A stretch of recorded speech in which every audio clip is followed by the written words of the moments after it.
black throne, 40,000 people holding their breath, and Ozzy smiling. 2 weeks later, he was gone. I'm Sarah Reed, and today we're walking through Ozzy Osbourne's final year, the real timeline, not the rumors. What really happened between that last roar in Birmingham and his quiet passing at home? Let's clear it up together. I grew up blasting Paranoid in my parents' garage, so this one hits me in the gut. But I also care about the facts. In this video, I'll keep it clean and human. What doctors confirmed, what Ozzy said, what the stage showed us, and what the paper trail proves. We'll move step by step, from his health battles to the surprise homecoming show to the tributes that poured in after July 22nd, 2025. Quick promise, I'll separate myth from truth. If something's shaky or clickbait, I'll tell you.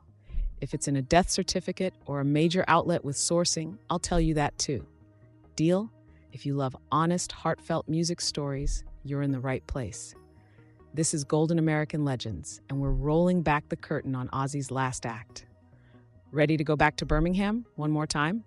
Here's the part I wish wasn't true. By his final year, Ozzy's body was the battle. He'd publicly shared his Parkinson's diagnosis back in 2020, after that awful fall the year before. Parkinson's isn't just tremors. It can throw off balance, stiffen muscles, and even mess with the body's automatic systems like heart rate and blood pressure. That last part matters later. Add in the old injuries. Remember the 2003 quad bike crash that hurt his neck? Years of surgeries and rehab piled on. By 2023, he stopped touring, not because he didn't want to be out there, but because the body said, not like before. In the last stretch, he often used a walker or wheelchair. It was honest, and it was hard. I've talked to enough veterans to know most artists don't retire in their hearts. Ozzy didn't either. He was measured, realistic, and still fiercely grateful. No magical cure showed up in 2024. No miracle surgery. Just steady decline and careful days. So when he did step out for one last show, it wasn't denial. It was intention, a thank you. And that brings us to the surprise that made jaws drop in early 2025. I didn't expect this, and I don't think many of you did either. After saying he wouldn't tour again, Ozzy announced a one-off farewell with his original Black Sabbath brothers. July 5th, 2025, Birmingham, Villa Park, called Back to the Beginning. That title alone? Goosebumps. He wasn't relaunching a career. He wasn't teasing a new album cycle. He was closing a circle. From the factories and flats of Birmingham to the birth of heavy metal and back home again to say thank you. The plan was simple. One night, one city, one band, one goodbye. Was it risky? Absolutely. But it also felt so Ozzy, bold, a little scary, and deeply sentimental. Fans booked flights. Old tour shirts came out of closets. I remember texting a friend, if this actually happens, bring tissues. Amid the health limits, he set a boundary. No tour, no press circus, just a single, honest farewell. And on that summer night, the lights went down, and the Prince of Darkness took his throne. Picture it. A custom black throne at center stage, the Sabbath cross gleaming, and 40,000 fans locked in. Ozzy sits, grips the mic, and the first riff crashes in. Tony Iommi's tone is a memory and a thunderclap. Geezer and Bill fall in like they never left. It's not the sprint of 72, it's a communion. Ozzy talked to the crowd like family. He thanked them. He admitted the struggle. He smiled that crooked, boyish smile that somehow survived 5 decades of chaos. Some moments were rough. You could see the effort in his shoulders, hear it in the breath between lines. But then a chorus would land, and the place would erupt.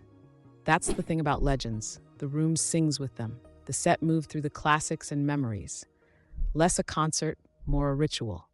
And then, Paranoid. One last time. Arms in the air, phones up, people crying and laughing in the same second. When it ended, Ozzy waved, touched his heart, and nodded toward the sky and the stands. He needed help to rise. The smile said it all. Thank you. Walking out, fans knew they'd witnessed a chapter closing.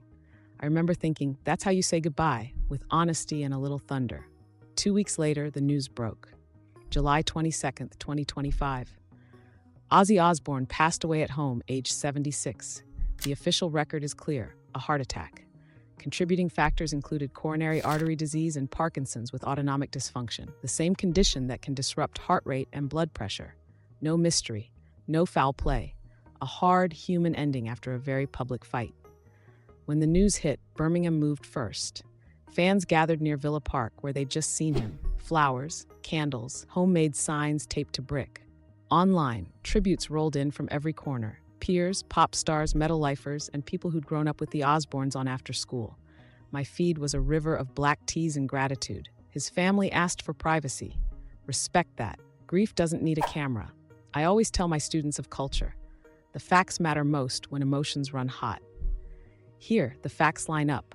The diagnosis years earlier, the mobility struggles, the single planned farewell, and the certificate that explains how it ended.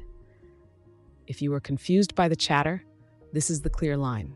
And it's enough. Let's clean the timeline. First, no. Ozzy didn't fake anything.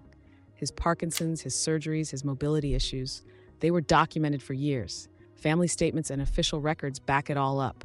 If a post screams secret schemes or shadowy endings, it's probably chasing clicks. Second, there was no hidden tour in 2025. He stopped regular touring in 2023. The Birmingham show was the exception, not a relaunch. One night, that's it. Third, a surprise album, not confirmed. His last studio record was Patient Number 9 in 2022. If something new appears down the road, we'll judge it by the source, not by rumor. And no, there wasn't some dramatic breakup at the end. Sharon and Ozzy were steady in their public support. The family kept it private and dignified. I get why rumors spread. We want larger-than-life twists for larger-than-life people.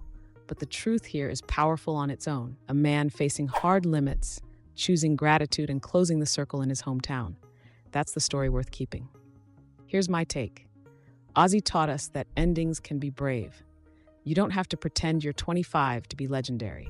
You can sit on a throne, lean on your people, and still fill a stadium with feeling. That image, the black throne under stadium lights, might be the most human thing he ever did on stage. As a culture historian, I love the loops. A kid from Birmingham invents a sound with 3 friends. 50-plus years later, he returns to say thank you. Fans answer back with tears and cheers. Then the world goes quiet, and the records keep spinning. Which moment from Ozzy's journey sticks with you most? The Sabbath rise, the solo reinventions, or that final wave in Birmingham? Drop it in the comments.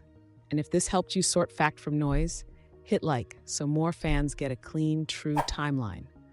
We're not just making content here, we're preserving stories. That's why I started Golden American Legends. Thanks for letting me do this one right. If you made it this far, thank you. I'm Sarah Reed, and this has been Golden American Legends, where we keep the history honest and the heart intact. If you want more timelines that cut through the rumors and keep the soul, subscribe. I post every week and I read your comments. Yes, even the long ones.